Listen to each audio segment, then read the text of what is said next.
This podcast episode was made possible in part with support from Sacred Rights, a project funded by the Henry Luce Foundation and the E. Rhodes and Leona B. Carpenter Foundation and hosted by Northeastern University. Sacred Rights is a project that supports public scholarship on religion and provides resources and networks for scholars of religion committed to translating the significance of their research to a broader audience. I recommend you learn more about Sacred Rights on their website at sacred-rights.org or find Sacred Rights on Twitter at sacred_rights.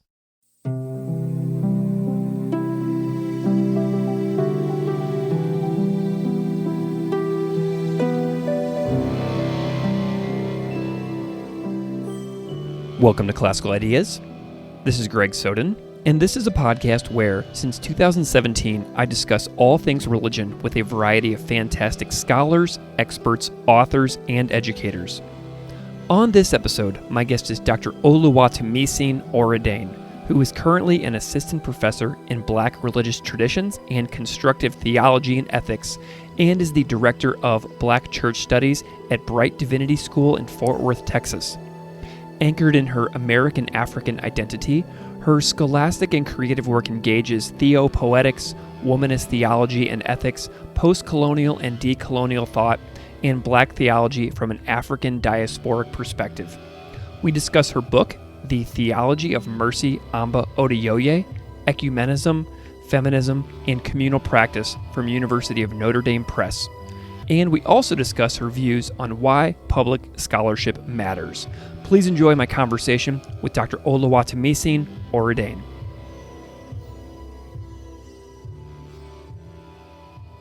Dr. Oluwatomisin Oredein, welcome to Classical Ideas. Thanks so much. It's great to be here. I am so excited to have you on the podcast and to be off and running with a new series that I'm doing in collaboration with Sacred Rights here for the fall of 2023. I'm wondering if you can just spend a moment and introduce yourself a little bit to the audience, however you see fit. Yeah, absolutely. So my name is Oluwatomisin Oredein, or Tomi for short.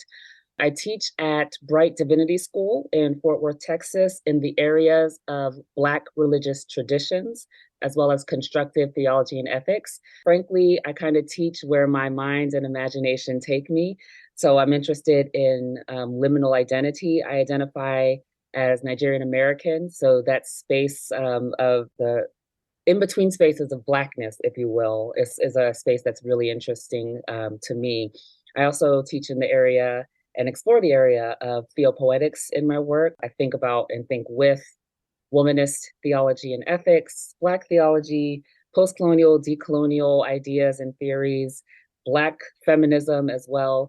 I want to think with people who are thinking truthfully and honestly about the present, but also thinking about what might a future life of wellness and wholeness look like as well. So again, I try to tackle that in the areas of Christian theology and ethics. Like I said, I'm Nigerian American, so that colors everything I do and everything that I see. And I am so grateful that that's the lens in which I'm exploring the scholastic as well as creative worlds in which I live.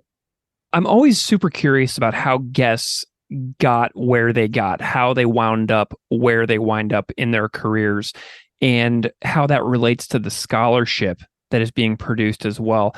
And I'm wondering if you can tell me a little bit about your backstory and academic path to get you to this current moment in your career. What were some of your major stepping stones along the way? Yeah, absolutely. So I'll tell you this, Greg.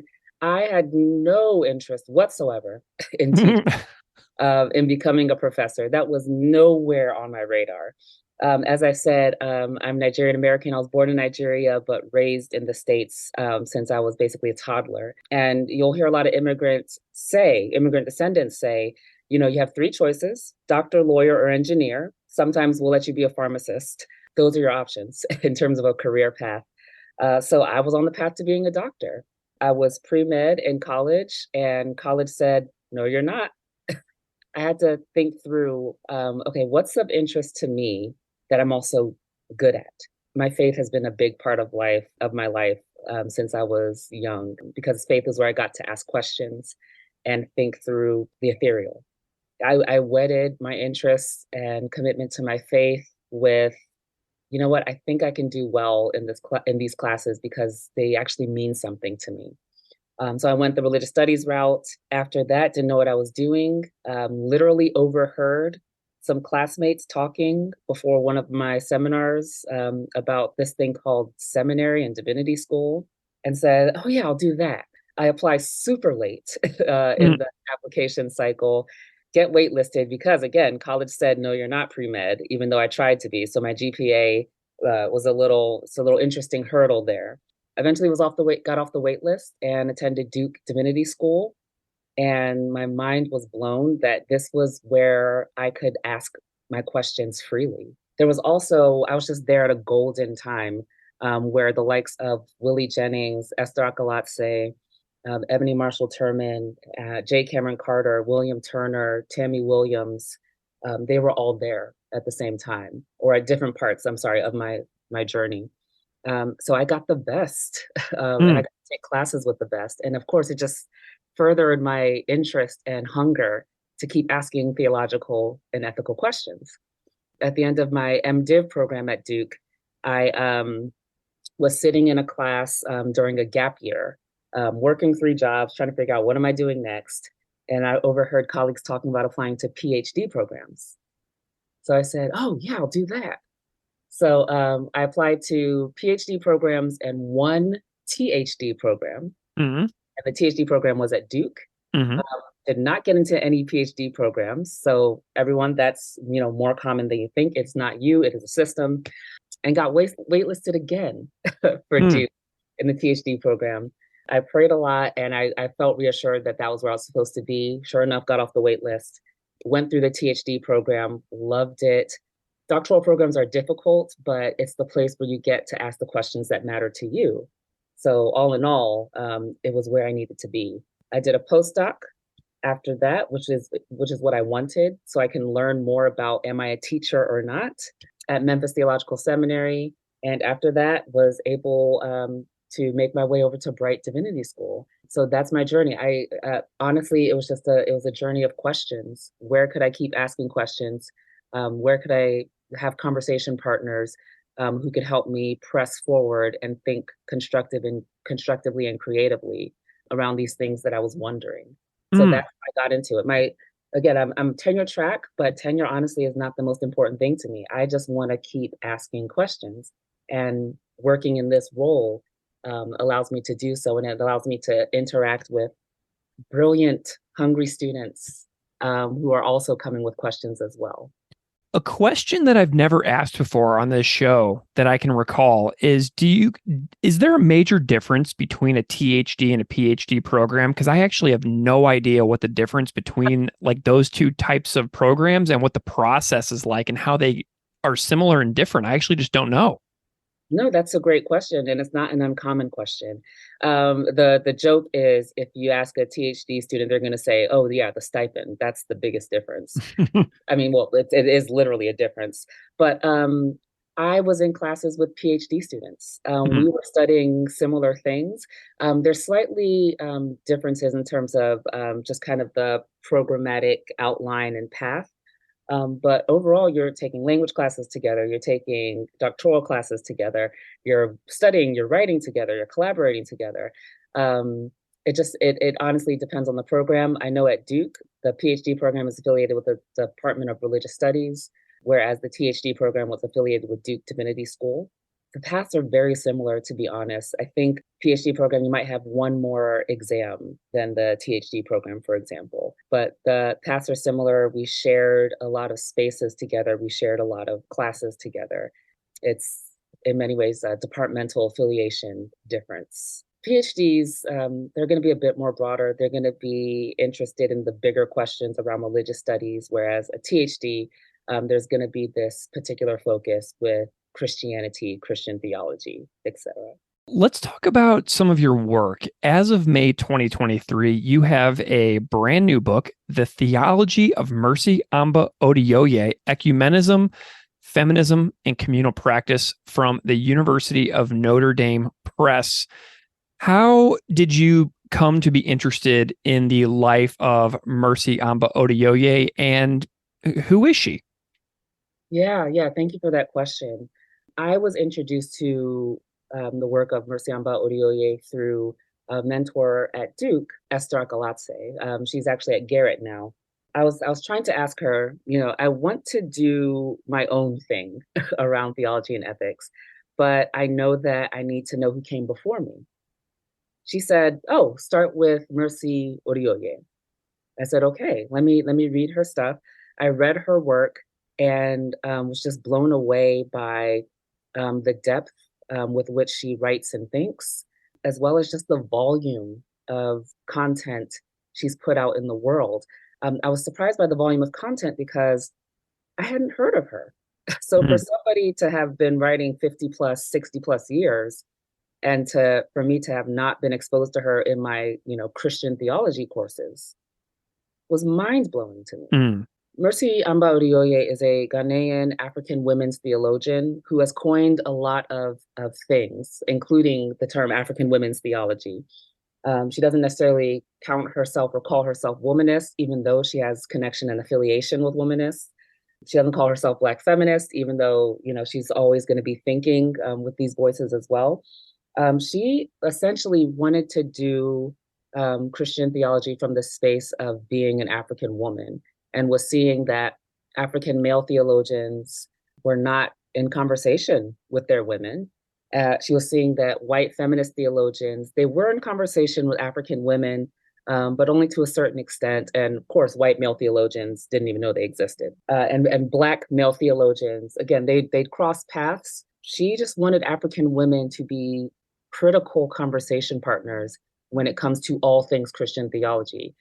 Because even though they're speaking from the space of the African continent, they have things to say about and offer about how we think about God, how we mm. think about the church, how we think about ecclesial life and theological insight and ideas. So Oduyoye was the first to create spaces where women can meet and gather, African women can meet and gather, and start to manifest these things in the world. And she's still currently alive. I'm showing that she's 89 years old. So is she still doing the work and active in the community?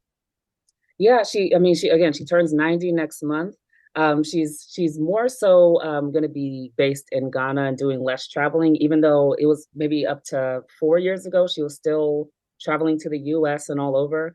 But she has some established work for girls and women that she does in Ghana that I think she is not the director of, but still peripherally in a leadership role around. So she's always going to be doing something to better her people and her community. But yeah, at the moment, I think she's just kind of in this point in life where she's going to do so from where she is because she's led a life. She's been doing this work since her, early 30s. So she's led a full life where she's kind of given herself to ensure that African women are heard. Tell us a little bit about the layout of the book and kind of like how you've strung it together here. The book is, again, it's just a reflection of, okay, how would I want to hear and learn about and from Oduyoye? I start with her life. I think one thing that we do with any Christian theological figure is we dive into their work. And their work may mention the context from which, an important idea or thought emerges, but we know nothing about their childhood. We know nothing about literally what shaped and formed them, what literally brought them on this path.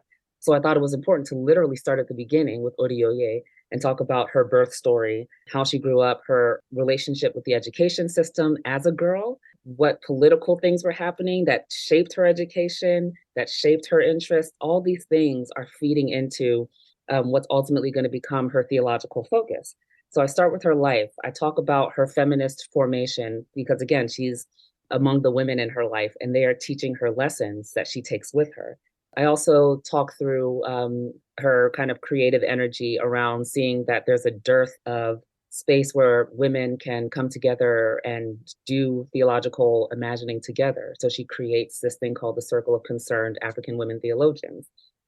I then kind of think through and think with her around four major doctrinal locations: her doctrine of God, Christology, theological anthropology, and ecclesiology.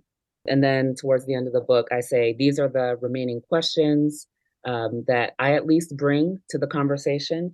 What we in the West need to know about our respective lenses as we try to engage the work of a woman like Mercy Amba Oduyoye.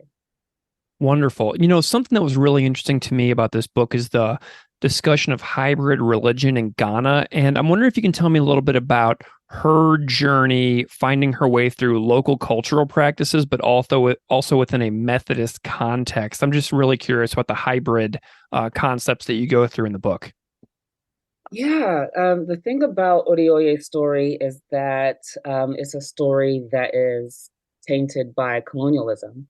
Mm. So a lot of what we are kind of reading is her thinking with, wrestling, pushing back against colonial ideas that make its way and wrestle with her people's respective cultural ideas. So Oduyoye is part of the Akan people, and they are a matrilineal society. So women are deeply important to understanding the essence of who they are. They literally carry their people forward, but they're also just critical members of their community and society. So that's wrestling against this colonial Christian message that asserts this patriarchal, dominant picture of, well, of God and of Christ that a lot of Akan men are kind of latching onto. So this is creating tension literally within her culture around who they are. If one adopts this Christian identity, how can it live in concert with the precepts that the Akan people live by? In many ways, we kind of see in the book, in Oduyoye's life, she's actively wrestling with, okay, this is who we say we are, but this is what's happening. And what do I do with that? So we see her actively kind of wrestling, asking questions. Why is it happening this way? She does this move where she marries a Yoruba person. Now the Yoruba, which is what I am, we are a patriarchal and patrilineal tribe. So she kind of puts blame on, okay, I married into this community, and this is where I kind of felt the biggest, like the strongest push against who I am. But I try to outline in her story, we see moments and traces where she's saying, even within her own upbringing, oh, the men in my culture are moving against who we say we are. What does God have to say about that? What do I have to say about that as an African woman who believes in this God, who is concerned about all of God's creation, who believes in Jesus, who I believe is aligned with the marginalized and the suffering? She's actively wrestling with that, again, in her respective life story, but also you could see the inner workings of it in her doctrinal conclusions as well. Would you say that like her pointing out these contradictions that she's working within about the divisions of power, but also the being in the matrilineal stuff that you were talking about, would you say that these are some of her, ways that she pushes like ecumenical boundaries in society in her own work? No, absolutely, absolutely. She's literally seeing the state of women, whether it's in her culture, whether it's Christian or not, whether it's in these churches that her parents and that she is a part of and connected to. She's seeing women are not included in ways that are reflective of women's importance within the Christian church. So she joins these ecumenical spaces. Some spaces she's invited into because of just the force of her voice. She gets into these spaces and she says, I need to do something to ensure that women, one, have space to kind of offer their respective theological ideas, but also literally just space for us to be a part of the movement of these ecumenical groups, of the growth, the movement, the evolution of these ecumenical groups. Yeah, so she's in many ways she's a first in many spaces, and when she gets into these spaces, she says, you probably invited me because I'm African, but I'm an African woman, and those two things are joined tightly together. So what's going to make more space within these respective spaces for more people like me? You mentioned earlier the Circle of Concerned African Women Theologians. What's the impact of that group been? Oh, it's a huge impact. Oduyoye, in many ways, is considered the founder. Back in 1980, or even in the 70s, she started brainstorming. There needs to be a space for African women, created by African women, where we can come together, share our work with each other, share our ideas, and literally offer each other support. Back then, it was very difficult for, I mean, publishing in general, let alone for African women publishing, let alone for African women theologians trying Mm. to do publishing. So Oduye, again, she sees the problem and she says, what do I need to do to address it so it's not a problem any longer? So she and others, they start talking, they start creating a space of gathering. And in 1980, I think they have their first meeting, but they don't officially become known as the circle until 1989. But they gather every few years. All African women are invited, not just the Black African women, but anyone who considers themselves an African woman from the continent, they're invited. They gather together, they literally share their work, and then the practice is they publish together. So they literally create books of essays around theological ideas and topics that these women are thinking about. The only requirement is that you have to have some work that you want to share with the world because, again, these women are going to come together, support each other, and ensure that this work gets out into the world through publishing means. In the book, something that jumped out at me as well is, whenever people read books, like certain things just kind of jump out. One thing that jumped out at me is you mentioned her reasons for saying why African women are drawn to Jesus. And I'd love if you could say a little bit more about that connection and kind of like what you think she's getting at and like maybe explain why she says that. Absolutely. I mean, in many ways, it's a similar argument that other minoritized groups make when it comes to Jesus. They are fully attentive to the conditions in which Jesus lived on the earth. They are seeing his marginal background. They are seeing the details of his life that a lot of people like to skip over so they can just get to the things that he's done and things that he's known for. African women are interested in, okay, where did Jesus come from? Because where Jesus comes from and what Jesus has dealt with are things that African women have dealt with as well. Coming from a marginalized people, African women know well, not being taken seriously because they don't occupy a certain status in society, African women know well. Unfortunately, his having a constant companion in suffering, African women know well. So they see this man who has gone through things that, they can also see, oh, I've gone through that as well. And they see him be the means by which God wants to remain connected to God's creation. I mean, that's a powerful witness. I'm not going to draw a parallel per se and say that African women think they are Jesus, but African women see that they hold theological witness in their life and in their stories, in their bodies. And in a similar way to Jesus, they can draw connection back to God's self.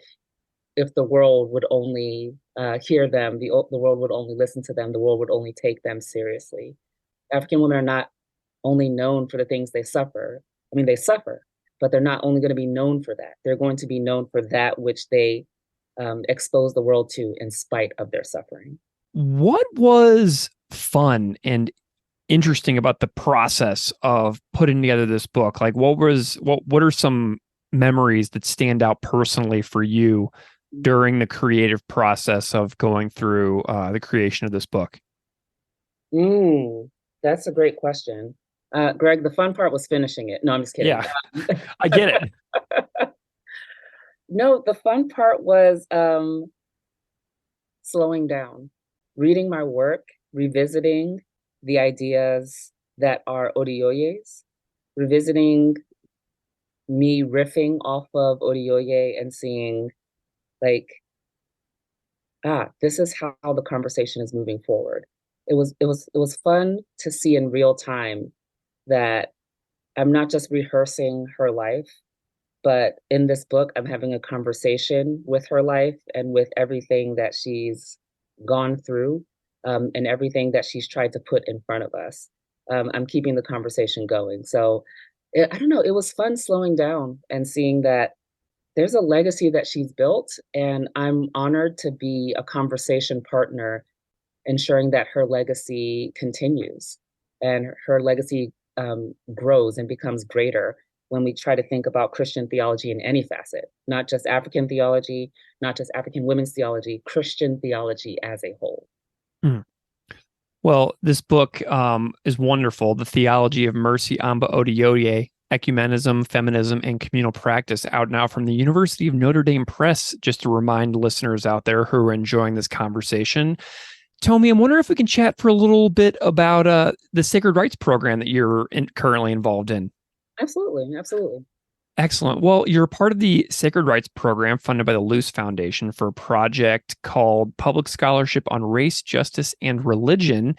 And I'm wondering if you can tell me a little bit about your thoughts on why it's important for scholars like you to get your work into the public sphere and into the public conversation.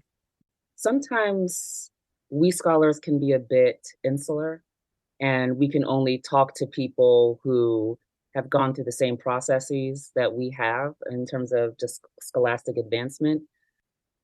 We have things to say, we have things to share, we have things that can push people's imagination forward if we are courageous enough and brave enough to step outside of our institutions and talk to whoever is interested in listening.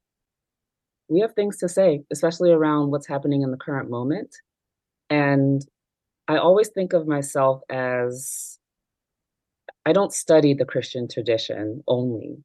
I'm also part of the Christian tradition. So, me putting my thoughts out in the world, that is me honoring the fact that Christianity still has things to say. And that's me honoring that, I don't know, to get a little bit, to get a little Christian here, that's me honoring what I believe the divine has equipped and instructed me to do. How are you enjoying the trainings that are going on within Sacred Rights to kind of boost your skills in public scholarship and engagement? How do you feel yourself growing in the last couple of months? Absolutely, the trainings, frankly, showed me a lot of things that I just didn't know. Mm. Put in front of me things that I need to be considering, things that I need to be thinking about, ways that I need to prepare myself should I be invited into more public conversation and when I'm invited into more public conversation. It's taught me to be polished in how I want to talk about what interests me so that I am able to, again, capture people's interest, but also just keep their attention. The trainings, yeah, they to for lack of a better word, they have trained me to be attentive to how to be the best type of scholar that I can, the most accessible type of scholar that I can be, so that the people who are learning from me are not just the students who are within my institution, but honestly, anybody who has interest in questions around things that I might be able to offer insight towards. Wonderful. And getting involved in the, broader public, talking about challenging things related to religion. Dr. Bucar always talks about how this comes with risks and rewards and responsibilities for the scholar. And I'm wondering what those three terms kind of mean to you within your own working goals as far as risks and rewards and responsibilities for your work. Putting anything out in the world is scary. So Yes. there's always the risk of tension and rejection and dislike and criticism. But again, the rewards are going to outweigh the risk. If people are interested in having deeper conversations around these things, we are going to proliferate these ideas being out in the world. That's a huge, huge, huge reward that the conversations around these ideas, these people, they keep growing and they keep getting bigger. But also just the fact that you might not hear of many Nigerian American theologians. So the fact that I can be a literal demonstration of I'm an African woman putting my voice out in the world around these ideas, again, just increases visibility around voices that people may not have known have something to say around these ideas. And in terms of responsibilities, I'm responsible to myself, being true to myself, and I'm responsible to my community, the people who I represent.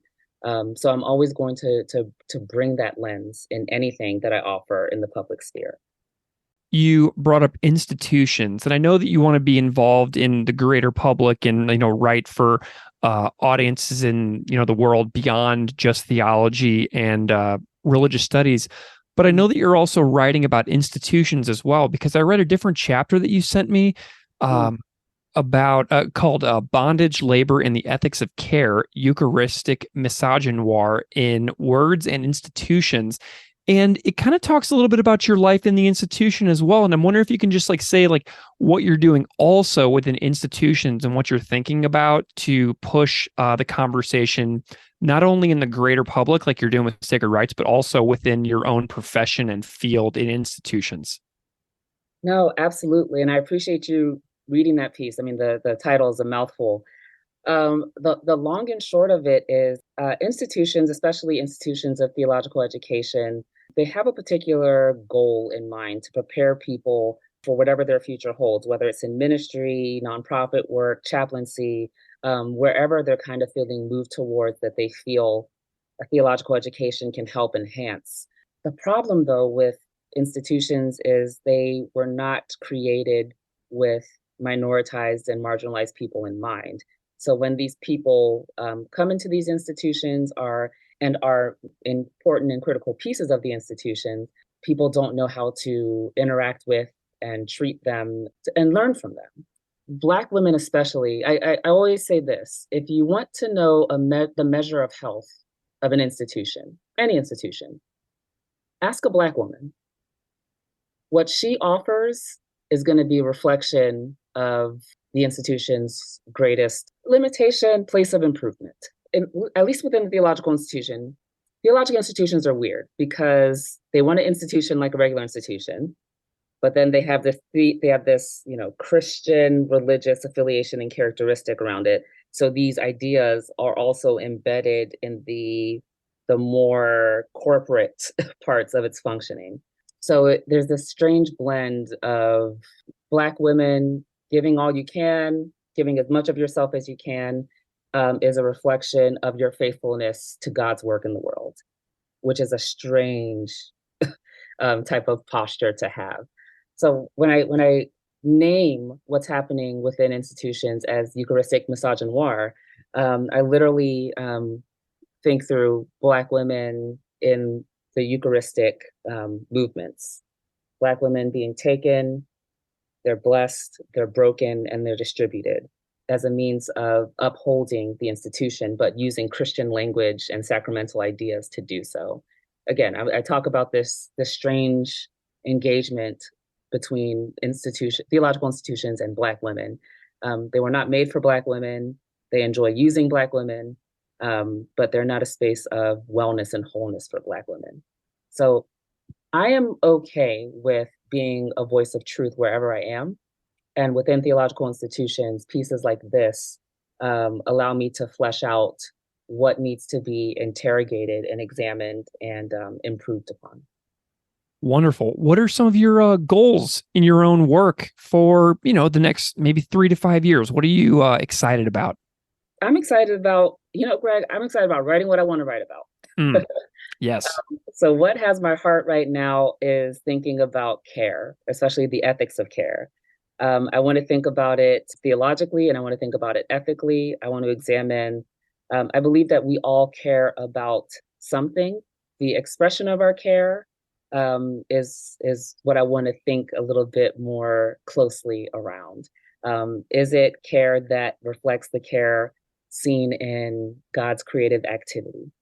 God's creative activity, especially if we look at Genesis scriptures, is very careful, very concerned, very interested in the wellness of another. And I want to think through in different essays in the book. Is the Christian church's enactment of care reflective of the care that God established God's creation with. So that's a project that's most immediate for me. It's called Making a Human, a Theological Ethic of Care.